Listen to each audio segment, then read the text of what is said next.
Abakulembeze mu ggombolola y'eChamps mu disitulikiti y'e Mukono bateeseteese omwoleso gw'obulimi n'obulunzi ogunaabeera ku kitebe ky'eggombolola ku ntandikwa y'omwezi ogw'omunaana. Okusinziira ku Harriet Luzira Namatovu atwala abakozi ba gavumenti mu ggombolola y'eChamps, omwoleso guno ogugenda okubeera ogwokubiri gwa kubeerawo okuva nga August 6, 7 ne 8. Tutegese agriculture show ey'omulundi ogwokubiri. Lwaki tugitegese? Kubanga twategeka omwaka oguwedde abantu ne bagijjumbira, twalina tageti y'abantu 100 ne tufuna abantu abasukka mu 1,500. Ne batulaga nti waliwo ennyonta. Tutegese ng'ennaku z'omwezi 6, 7 ne 8 omwezi ogw'omunaana omwaka 2026 nga twegasse wamu ne Mukono District tugenda kutegeka wano omukolo ogugenda okusinga na guli. Tusuubiramu ebintu bingi, tusuubira amasomero, tusuubira ba exhibitors ab'enjawulo abagenda okwolesa ate abamaze okusunsulibwa ba technical staff. Si buli muntu nti ajja kuleeta ebintu mu mwoleso, naye tutajetinze abagenda okwolesa okusookera ddala abali mu Kyampisi ate era n'abava ebweru wa Kyampisi. Agambye nti abantu abaganyulwa mu nteekateeka ya Parish Development Model kiyite PDM nga baliko ebintu bye bakola omuli n'abo abagattako omutindo, bano bagenda kuweebwa ebifo bayolese bye bakola n'okubitunda eri abantu abanajja mu mwoleso. Timothy Mulimira nga ye mulimisa w'eggombolola y'eChamps ategeeza nti mu ggombolola eno balinamu amaka agasoba mu 20,300 nga gasinga ku gano geenyigira mu by'obulimi n'obulunzi, nga ensonga lwaki bwe baategeka omwoleso omwaka oguwedde ogwamala ennaku 2 gwajjumbirwa nnyo. Nga bw'owulira erinnya nti essomero tusisinkana n'abalimi ku nnimiro ne tuyiga. Kituyamba nnyo nga abalimi mu bitundu byaffe kubanga twesomesa ne twewabula mu ngeri y'okulima mu nnima ennungi. So bwokaawo tuyambiddwako ebitongole eby'enjawulo nga Holland Green Tech baatuwa ekiyumba ekimerusa ensigo nga tumerusa ensigo mu kitundu kyaffe. Mabega tubadde n'obuzibu nga omulimi agenda wakisa biti g'ensigo 100 n'amezaamu 10 oba 2 oba 3 oba oluusi 10. Naye lutuwanya olufuna ekiyumba ekyo ensigo kaawo giraba tuziteekamu tulezi nga bwoziraba nezimeruka bulungi ne tuzibuza abalimi baffe ku bbeeyi eya wansi ne basobola okulima obulungi. Nze Mulimira Timothy era nga nze mulimisa w'eggombolola eno ey'eChamps. Tuteeseteese omwoleso ogw'omulundi ogwokubiri ogenda okubeera wano eno ku ggombolola ng'ennaku z'omwezi 6 paka ennaku z'omwezi 8 omwezi ogw'omunaana omwaka guno gwennyini.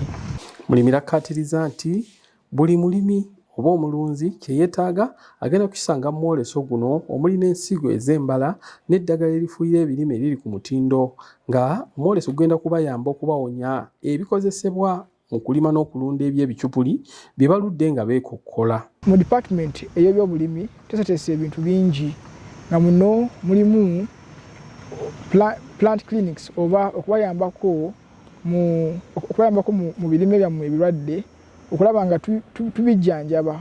Tubasaba mwenna bagenda okugwetabamu mujje n'ebirime byammwe ebirina obuzibu kubanga abakugu bonna bagenda kubeerawo okubayambako ku nsonga eyo.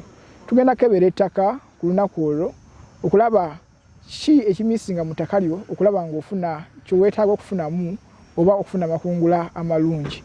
Ku lunaku olwo tugenda balaga demo zaffe zetuteeseteese wano n'okuggombolola ez'ensigo ez'enjawulo okulaba nga mutandika okulima ensigo ezo kubanga zigesiddwa wano eno ku ggombolola ate nga zikolera ddala bulungi. Tubasaba ssebo ne bannyabo musobole okujja tugenda tunuulira ekirime eky'emmwanyi okuviira ddala ku kisimba paka ku kikukungula kubanga ekirime eky'emmwanyi kijjumbiddwa nnyo mu ggombolola yaffe eno. Tubasaba mujje mulabe engeri gyesobola okwongera omutindo ku mmwanyi okugijjamu kaawa n'omufunamu ssente ennyingi ddala ng'oyongeddeko omutindo. Basaba ne bannyabo olunaku ezo tugenda kubeerawo n'abakugu bonna bonna ku disitulikiti wamu n'abakugu abalala bonna. Tuleese companies ez'enjawulo ezikola ensigo, ezikola eddagala ly'ebirime zigenda kubeerawo ku lunaku olwo okubayambako okubawa ensigo entuufu wamu n'eddagala ettuufu kubanga sizoni egenda kubeera etandika mu mwezi ogw'omunaana. Tubasaba mujje mwefunyire ku bintu ebyo ebigenda okukola ekirungi okuviira ddala mufuna amakungula ddala amalungi ddala.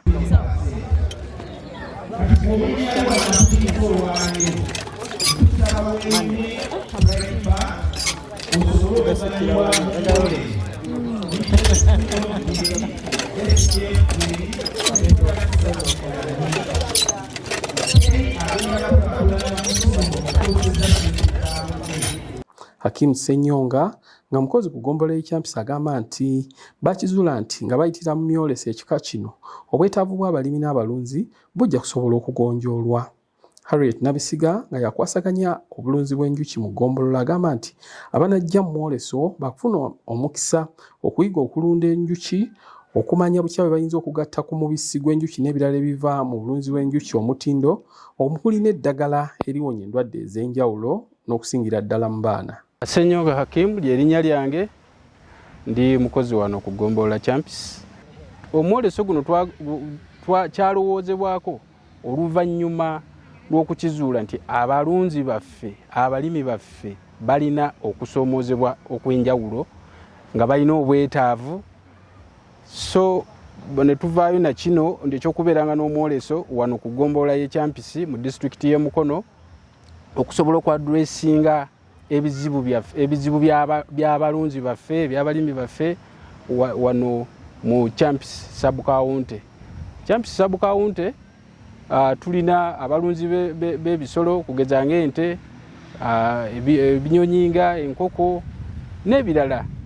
So abantu baffe abo basanze okusoomoozebwa kugeza ng'abalunzi b'ente owulira nga badde nga beemulugunya ku ddagala lye bafuuyiza, eddagala enkwata zikyafa, naye nkakasa nti abo abajja mu mwoleso gwaffe guli ogwasooka ne basisinkana abakugu ab'enjawulo wano bategeera lwaki babadde basanga okusoomoozebwa okwo.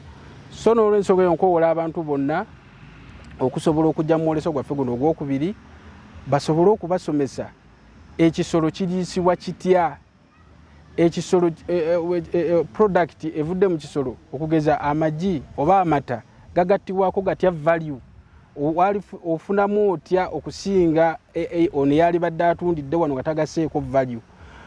Endwadde zeewalika zitya mu bisolo okugeza nga okugema nti eri endwadde entonotono ezitaali badde z'amaanyi nnyo, naye olw'okuba nti abantu baffe tebamanyi neweekanga ng'oli akoze loosi ennene nga tamanyi ddagala alikozesezza atya, eddagala ettuufu aligyewa. Naye mu mwoleso guno tubaleetedde kampuni ez'entuufu ezikola eddagala eryo erijjanjaba ebisolo, ery'ebirime. Tubaleetedde abakugu mu ntabula y'emmere y'enkoko abagenda okukusomesa, bano bannunda nkoko, broilers, nte, dayale. Tubaleetedde abakugu abagenda okubayigiriza emmere y'ebisolo etabulwa etya, lwaki ekisolo tekyaliridde kirungo bwe kiti mu bungi bwe buti. Gange nze Nabisiga Harriet nga nze nkwasaganya wano obulunzi bw'enjuki mu ggombolola y'Ekyampisi. Kakati ng'egye tutunulidde ebyobulimi n'obulunzi, gavumenti wetunulamu neeraba nti ebirime by'abantu byetaaga okuwakisibwa, ate nga okuwakisibwa nga twagala kukendezaako ku kufuuyira kw'ebirime okususse. So ne tuteekateeka okuba nti abantu abo tubayigiriza okuba nga balunda, bettanira okulunda enjuki okusobola okuwakisa ebirime byabwe era n'okusobola okufunamu emiganyulo. Kati mu miganyulo egyo gye tusingira ddala okutunuulira nga tuvudde mu kulowooza nti abantu abasinga babadde bakikola tebamanyi lwaki bakikola, naye tutunuulidde okuwakisa ebirime okusingira ddala bisobole okuddengula kuba tuyimiridde ku byabulimi na bulunzi. Kati ate bwe tuva ku ekyo tugattako omutindo, tukola value addition nti omuntu eyali amanyi anywa kabisi kokka, naye tukola value addition nti omwo mwennyini mwe tujjanjaba okusingira ddala. Bwe tumala okujjanjaba bye tujjanjabisa byennyini tubijja omwo mu bulunzi bw'enjuki, tujjamu omubisi, tukola candles, tukola ebizigo, tukola sabbuuni, tukola perfumes, tukola wine. abantu baffe abaliwo ku luli bakifunamu era twagala ku luno abantu beeyongereko obungi tusobole okubanga abantu baffe beeyongera okumanya. Ronald Sekanyo nga mwami wa muluka gw'ekyabakadde mu ggombolola eno naye akuza abantu okuva mu ggombolola eno ne bweru waayo okujjumbira omwoleso. Nina essanyu kubanga tuteekateeka omwoleso guno era ndi wano okukoowola abatuuze mwenna ab'omu Kyampisi n'ebitundu ebyetoolodde nga mbakubiriza bannange mujjumbire omwoleso guno kubanga gugenda kwanukula ebisoomooza bingi nnyo. Nze ng'omwami ow'omuluka nzikiriza nti waliwo ebisoomooza administratively ekikulu ennyo mu nsonga zino nti omwoleso gugenda kugatta abantu b'ekitundu kyaffe ku baweereza ba service provider ba extension officers. Tulina abatuuze nga badde tebamanyi mukulu ki aweerezaani. Bwe mba nsoomozeddwa ng'ente yange erwadde ngenda kulaba ani ayinza omuwa amagezi ag'enjawulo nga banoonya basawo aba private. Ku guno omwoleso gugenda kutwanjulira abakozi bonna ab'eggombolola n'abayambi bonna abayamba ku gavumenti mu buweereza obw'enjawulo. Ab'ekitongole kya NIRA bagenda kubeera wano, abasawo b'ebyobulamu bonna bagenda kuba wano. Tukkiriza nti omwoleso gunaagenda okuggwa nga buli muntu amanyi wa w'alina okulaga nga buli kibuuzo tukyanukudde ku lwa gavumenti. Winnie Sonko nga naye wa muluka agamba nti omwoleso guno era gugenda kwetabibwamu n'abayizi b'amasomero okuli aba primary, secondary n'amatendekero aga waggulu. Omwoleso gwaffe guno gwe tutegese tusuubira amasomero. Omwaka oguwedde twayita amasomero naye tegaali mangi nnyo, naye ku mulundi guno twetaaga amasomero gonna aga primary, secondary, vocational schools gonna tugeetaaga. Tugenda ku displayinga ebintu bingi, ebisolo, machinery, abaana mbaleete bajje basome ebintu bye bayiga mu bibiina bajje babirabe practically nga bwe tubitegese mu mwoleso gwaffe guno. Era tugenda kuba n'aba banks, tugenda kuba n'aba insurance, abeetaaga services ezo eza banks nabo tugenda kuba nabo. Mukozese chance eyo mujje mu meetingire wano mwogere nabo mu mabuuze byonna bye mwetaaga okumanya. Nze Nabisere Florence nga nkola n'eggombola ly'e Kyampisi. Nga 6 ne 7 ne 8 tulina omwoleso gw'ebyobulimi wano ku ggombolola e Kyampisi. Bwe ntyo kyenva nkoowola bannakyampisi mwenna saako n'amagombolola gonna agakola Mukono district nti mujje tusome ate mujje tuyigire wamu. Ennaku z'omwezi nga 6 omwezi ogw'omunaana okutuuka ennaku z'omwezi nga 8 omwaka guno ffenna tuli wano. Abakugu bonna mu by'obulimi n'obulunzi bali wano ku ggombolola e Kyampisi. Mujje tunyumirwe wamu. Tugenda kubeerawo n'omudaala ogw'ebyabalunzi b'ebyennyanja. Mudaala guno tugenda kuyiga bingi nnyo ebikwata ku kulunda ebyennyanja. Abasinga mulowooza nti ebyennyanja osobola okubirunda ng'olina ekisenyi. Nedda, n'abatalina ekisenyi nammwe mujje muyige engeri gye tusobola okulunda ebyennyanja ewaka nga tukozesa enkola eyitibwa backyard fish farming.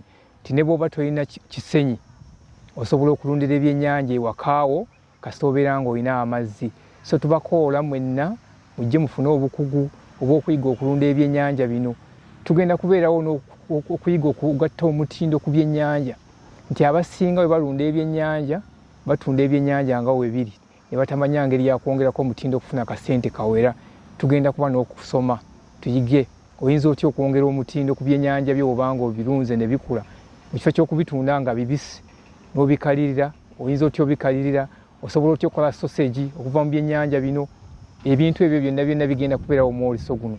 Era n'abalimi baffe abasinga balina okusoomoozebwa okw'amaanyi nti emmere ekozesebwa mu kulunda ebyennyanja ya bbeeyi nnyo, gye tuyita commercial feed etundibwa ya bbeeyi. Nti ebiseera ebisinga abalunzi baffe ab'ebyennyanja bagenda mumaliriza olunda ebyennyanja nga ssente ezisinga bazitadde mu mmere. Naye mu mwoleso guno tugenda kuba n'abakugu batuyigiriza engeri y'okukolamu emmere ku faamu zaffe ez'enjawulo tusobole okendeeza ku costs oba ssente ze tukozesa nga tulonda ebyennyanja. Era olw'ensonga ezo tubakoola mwenna mujje omwoleso gwaffe guno ogw'obulunzi n'obulimi e Kyampisi